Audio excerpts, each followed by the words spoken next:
ಸ್ನೇಹಿತರೆ, ಇಂದು ನಾವು ನಮ್ಮ ಬೆಂಗಳೂರಿನ ಬಸವನಗುಡಿಯಲ್ಲಿರುವ ಐತಿಹಾಸಿಕ ದೊಡ್ಡ ಗಣಪತಿ ದೇವಸ್ಥಾನಕ್ಕೆ ಬಂದಿದ್ದೇವೆ. ಹಾಗೂ ದೊಡ್ಡ ಬಸವಣ್ಣನ ದೇವಾಲಯವೂ ಸಹ ಇದೆ. ವಿಡಿಯೋ ಸಂಪೂರ್ಣವಾಗಿ ನೋಡಿ ದೇವಸ್ಥಾನದ ಬಗ್ಗೆ ತಿಳಿದುಕೊಳ್ಳೋಣ. ಸ್ನೇಹಿತರೆ, ಮತ್ತೊಮ್ಮೆ ನನ್ನ ಚಾನೆಲ್ಗೆ ಸ್ವಾಗತ. ಈ ದೇವಸ್ಥಾನವು ನಮ್ಮ ನಾಡಪ್ರಭು ಕೆಂಪೇಗೌಡರ ಕಾಲಕ್ಕೆ ಸೇರಿದ ಪ್ರಸಿದ್ಧ ತಾಣವಾಗಿದೆ. ವಿಜಯನಗರ ಸಾಮ್ರಾಜ್ಯದ ಕಾಲದಲ್ಲಿ ಒಂದು ಹೊಲದಲ್ಲಿ ಸಿಕ್ಕಂತಹ ಬಂಡೆಯೊಂದನ್ನು ಕೆತ್ತಿ ಈ ಗಣಪತಿಯು 18 ಅಡಿ ಎತ್ತರವಿದ್ದು ಹಾಗೂ 16 ಅಡಿಗಳ ಅಗಲವಿದೆ.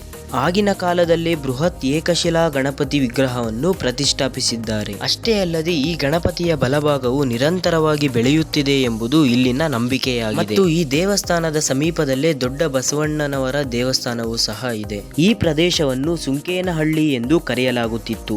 ಅಲ್ಲಿನ ರೈತರು ಬೆಳೆಯುತ್ತಿದ್ದ ಕಡಲೆಕಾಯಿಯನ್ನು ಒಂದು ದೊಡ್ಡ ಬಸವಣ್ಣನು ತಿಂದು ನಾಶ ಮಾಡುತ್ತಿತ್ತು. ಒಮ್ಮೆ ರೈತನೊಬ್ಬ ಅದನ್ನು ಕೋಲಿನಿಂದ ಹೊಡೆಯಲು ಹೋದಾಗ ಆ ಗೂಳಿಯು ಏಕಾಏಕಿ ಕಲ್ಲಿನ ಪ್ರತಿಮೆಯಾಗಿ ಮಾರ್ಪಟ್ಟು ದಿನೇ ದಿನೇ ಬೆಳೆಯತೊಡಗಿತು. ನಂತರ ಶಿವನ ಆಜ್ಞೆಯ ಮೇರೆಗೆ ರೈತನು ಆ ನಂದಿಯ ತಲೆಯ ಮೇಲೆ ತ್ರಿಶೂಲವನ್ನು ಇರಿಸಿದ್ದಾನೆ. ಇಂದಿಗೂ ಸಹ ಆ ನಂದಿಯ ತಲೆಯ ಮೇಲೆ ನಾವು ತ್ರಿಶೂಲವನ್ನು ಕಾಣಬಹುದು. ಸ್ನೇಹಿತರೆ, ನನ್ನ ವಿಡಿಯೋ ಇಷ್ಟವಾಗಿದ್ದರೆ ಒಂದು ಲೈಕ್ ಮಾಡಿ ಹಾಗೂ ಕಮೆಂಟ್ ಮಾಡಿ. ಇದೇ ರೀತಿ ಮತ್ತೊಂದು ವಿಡಿಯೋದಲ್ಲಿ ಸಿಗೋಣ. ಎಲ್ಲರಿಗೂ ಶುಭವಾಗಲಿ.